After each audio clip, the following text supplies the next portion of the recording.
tracking the amazing growth of the first century church to challenge and inspire the 21st century church.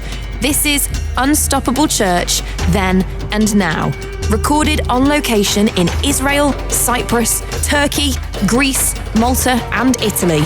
Bible teacher and church pastor Mike Beaumont is in conversation for the next 30 minutes with David Taverner. As we follow the journeys of Paul in the book of Acts, Mike, we've now come back to Jerusalem as Paul did. But what were the circumstances of that?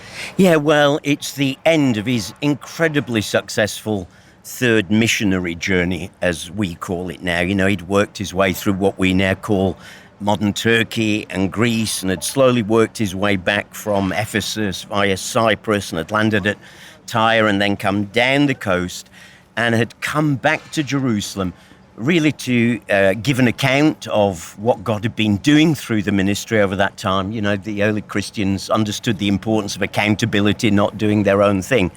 And so the story that we're going to look at is a mixture of both joy on the one hand, but we're also going to see how problems arise when Paul comes to where we are today. We're back at the Kotel, the retaining wall, the Western Wall as it's sometimes called today. The Jews call it the Kotel, the wall.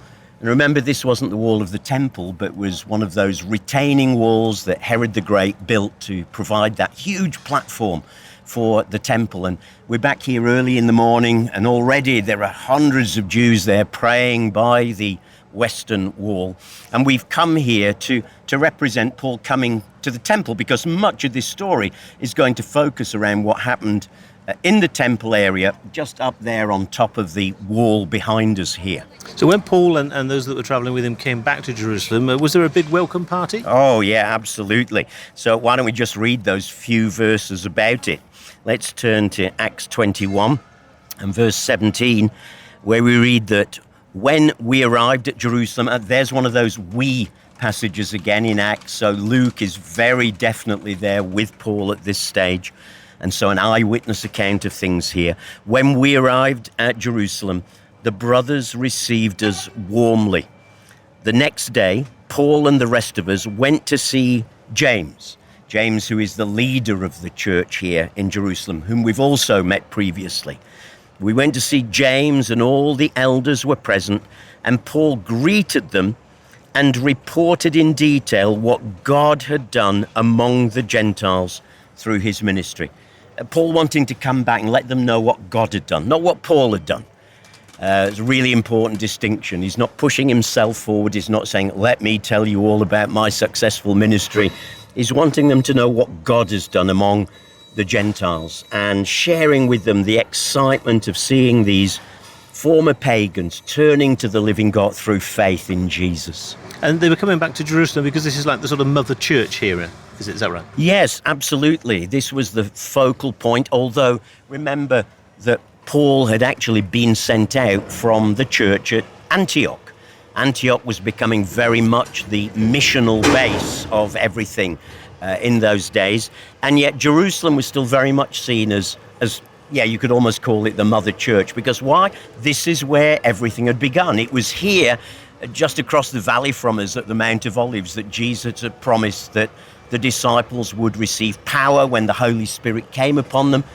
And he'd said, you will be my witnesses in Jerusalem and Judea and Samaria and the ends of the earth.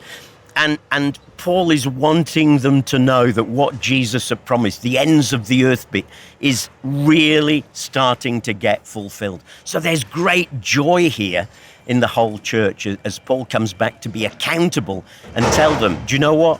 What Jesus said is really, really been happening. And how important is that kind of accountability today in our churches? Oh, I think it's very important because, you know, today you can often get Christians who do their own thing. And, I believe God has a call and a work for each of us, but it's important that that work fits in with our local church and its vision. And even if it's something that God has called us to that the church doesn't feel it personally can get behind, at least we need to know that we've got their sort of yes and amen, their approval, their blessing to do it, so that we're not doing our thing, The thing is, when we do our thing, it's so easy for us, to make the Mike Beaumont International Global Ministries Inc. And it's not about Mike Beaumont or David Taverner or anybody else. This is about Jesus. So accountability, I think it keeps us humble. It keeps us on track. It reminds us that this is the work of Jesus through his church, and that really I'm just one very small cog in that. So when Paul and the others came back, was everybody happy with Paul and his account? Well, they were happy, but the trouble is the rumour mill had been working. And stories had got back here to Jerusalem that Paul was telling Jewish Christians that they didn't need to keep the law anymore. Oh. Now, that wasn't true, of course.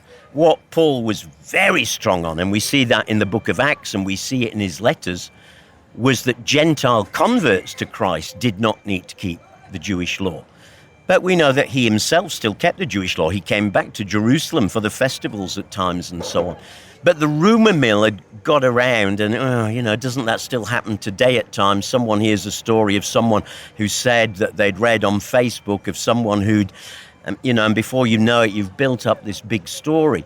Well, even without Facebook or any other social media in those days, the rumour mill had got working that Paul really didn't respect the Jewish law anymore. And so the leaders of the church in Jerusalem make this very wise decision to say, do you know what? Something very simple could nip this in the bud. So maybe we'll just read that next little bit of the story, verse 20. When they heard this good news that Paul has just shared, they praised God. Then they said to Paul, you see, brother, how many thousands of Jews have believed, and all of them are zealous for the law. But they've been informed that you teach all the Jews who live among the Gentiles to turn away from Moses, telling them not to circumcise their children or live according to our customs. What shall we do? They'll certainly hear that you've come here, so do what we tell you. There are 4 men with us who've made a vow. So take these men, join in their purification rites, and pay their expenses, so that they can have their heads shaved. Then everybody will know that there is no truth in these reports about you, but that you yourself are living in obedience to the law. As for the Gentile believers, we've written to them our decision that they should abstain from food sacrificed to idols, from blood, from the meat of strangled animals, and from sexual immorality. A reference there, of course, back to the Council of Jerusalem in Acts 15 that we looked at in a previous episode. And the letter that was sent. Absolutely. Well, the next day, Paul took the men and purified himself along with them. Then he went to the temple to give notice of the date when the days of purification would end and the offering that would be made for each of them. Well, first of all, it sounds very weird, what is going on. And secondly, it sounds a bit like a compromise on Paul's part. It does sound weird in some ways. It was one of the Jewish rituals. What we've got here is 4 people who'd made a voluntary vow towards God. It was probably a Nazirite vow that's referred to in the Old Testament, which wasn't obligatory, but it was an opportunity to show your devotion to God and involve certain rituals. And one of those here was, shaving your head and making an offering at the temple. It was just an act of love and devotion to God, even though that might seem a little strange to us. And so the suggestion from the Jewish leaders is, look, why don't we do something very simple?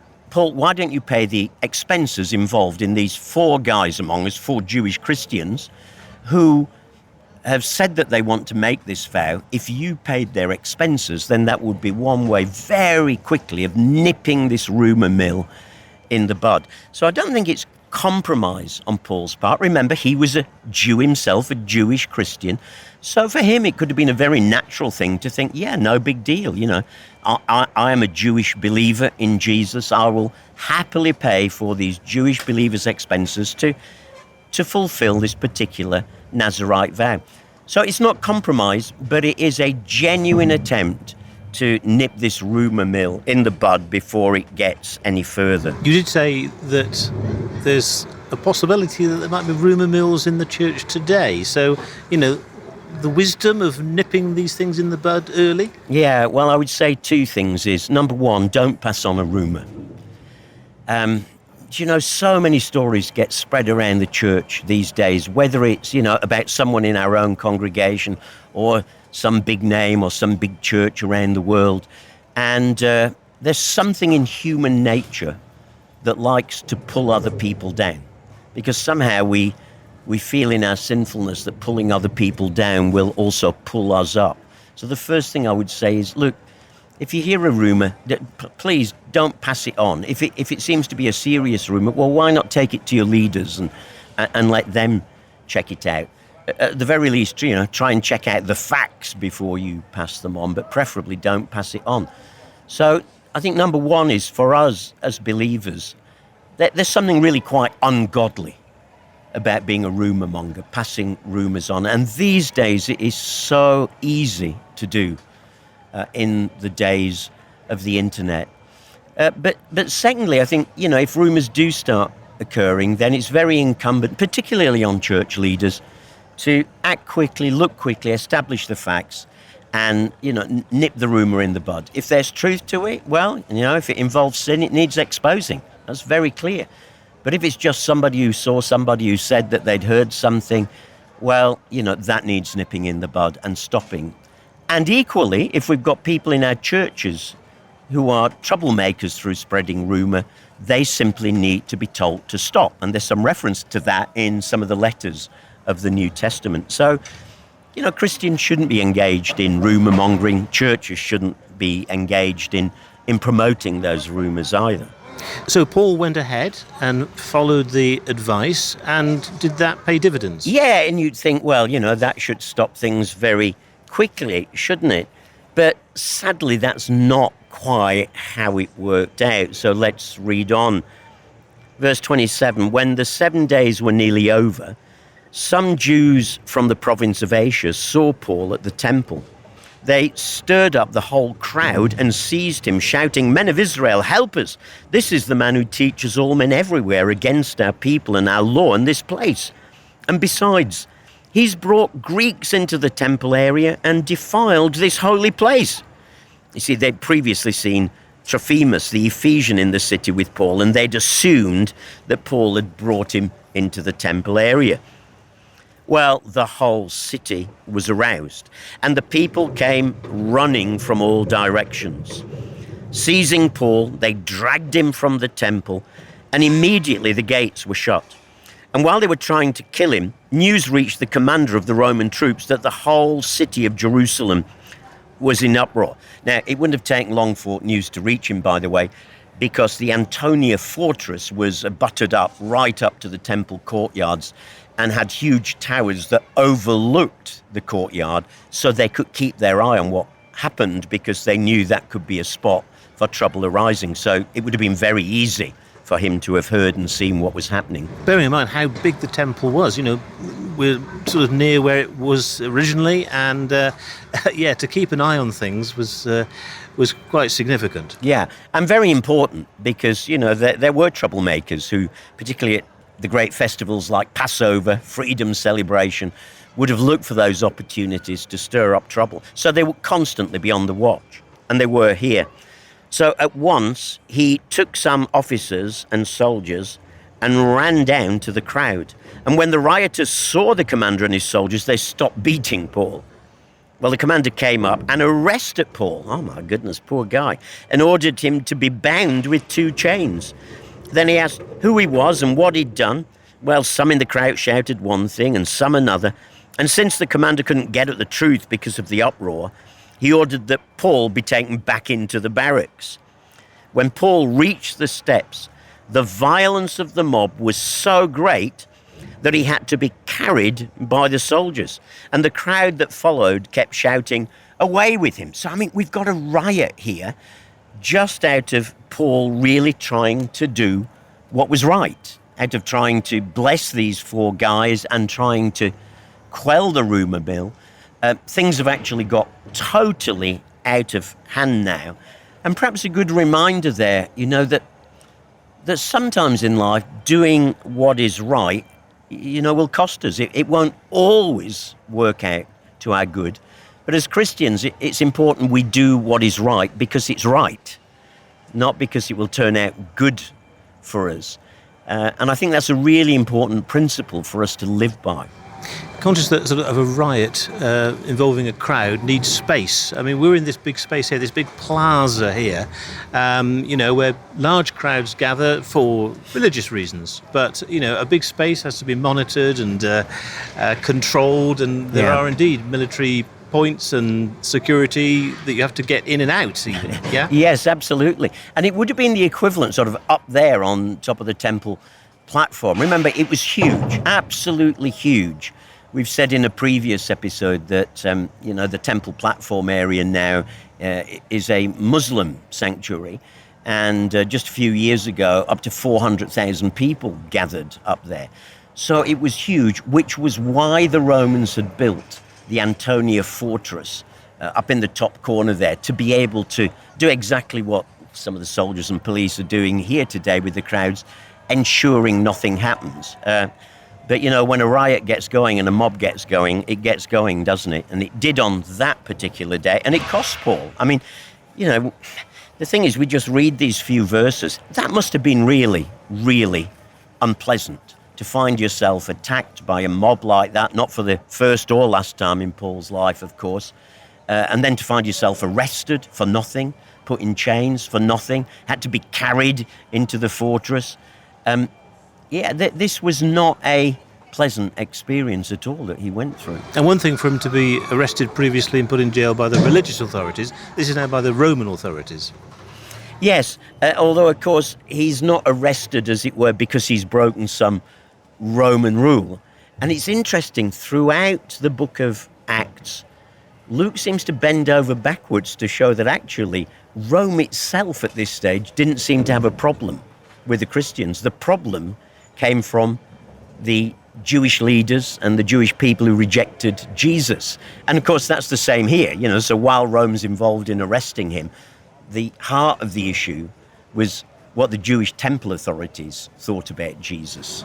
And this is why the commander is trying to work out what's going on and where the problem lies. Yeah, absolutely. And in that sense, he's doing a really good job. So if we were to read on in the story, the next thing he does is to start questioning Paul. And as he does so, the soldiers were about to take Paul into the barracks, verse 37 says.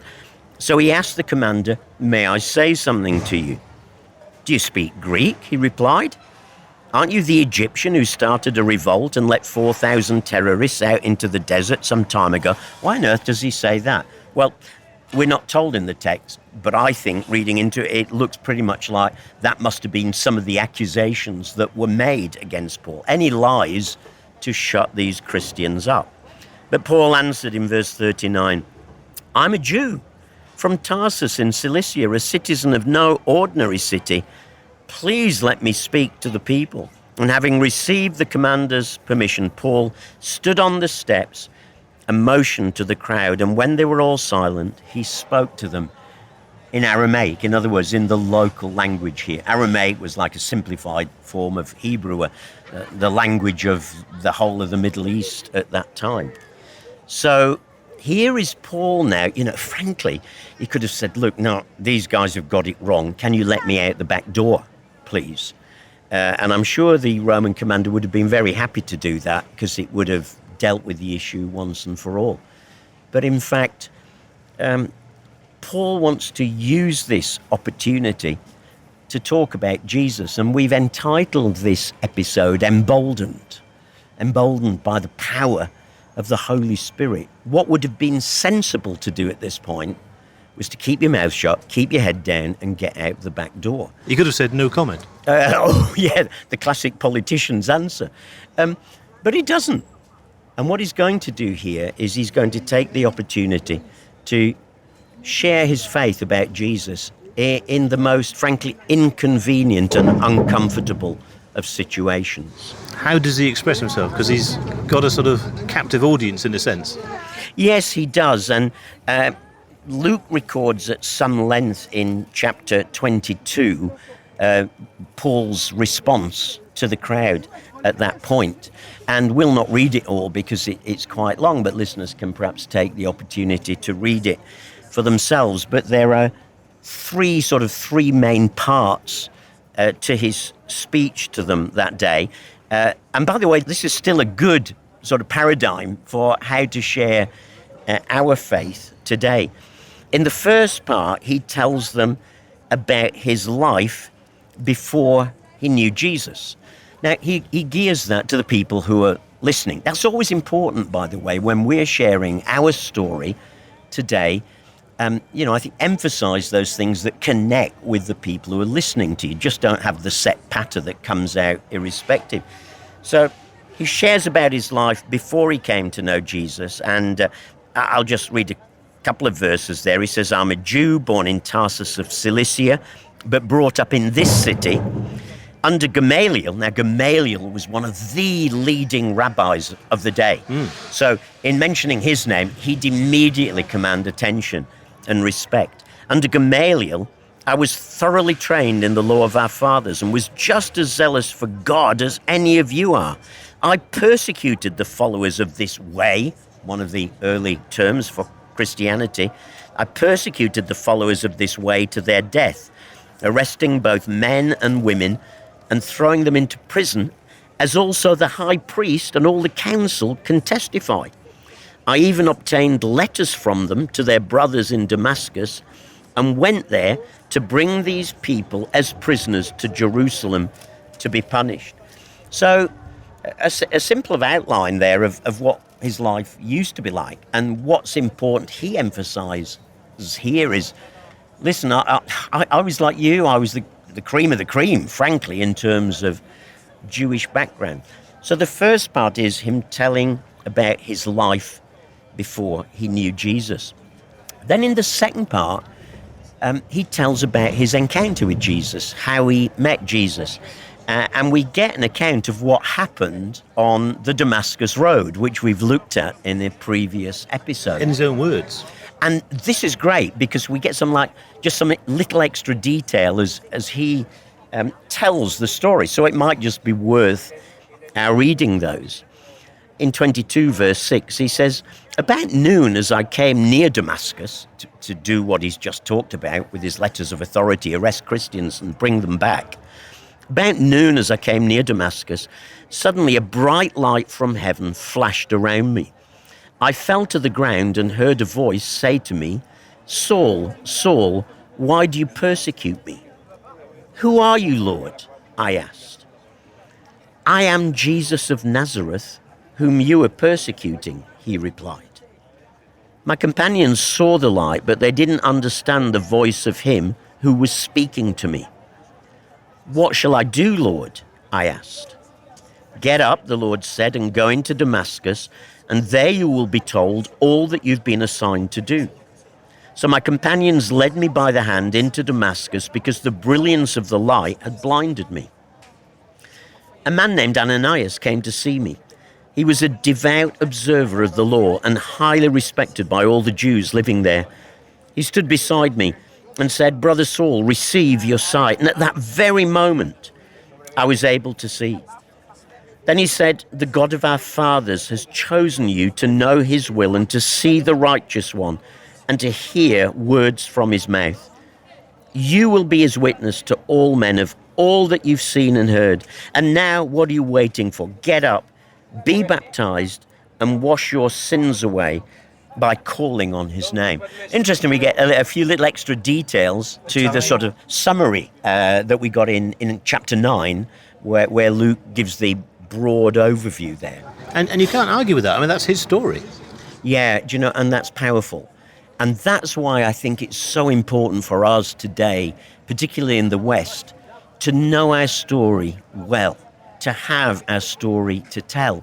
Because in our modern Western world, in the sort of post-modern Western world that we live in, everybody has a story, and the sort of a whole culture in which we live is, your story, my story. Now out there, very often they think one story is as valid as another. And while we wouldn't agree with that, we can make use of that. We can take that opportunity to say, no, I have the right to tell you my story. And actually what I've found over the years is people are fascinated to hear your personal story. And particularly if you don't get into the preachy bit. You know, so many Christians want to get in quick and sort of get the gospel in. I would suggest, first of all, just tell them your story. Tell them what happened to you. Be very clear. If there's stuff in your past life that you had to let go, be very clear about it.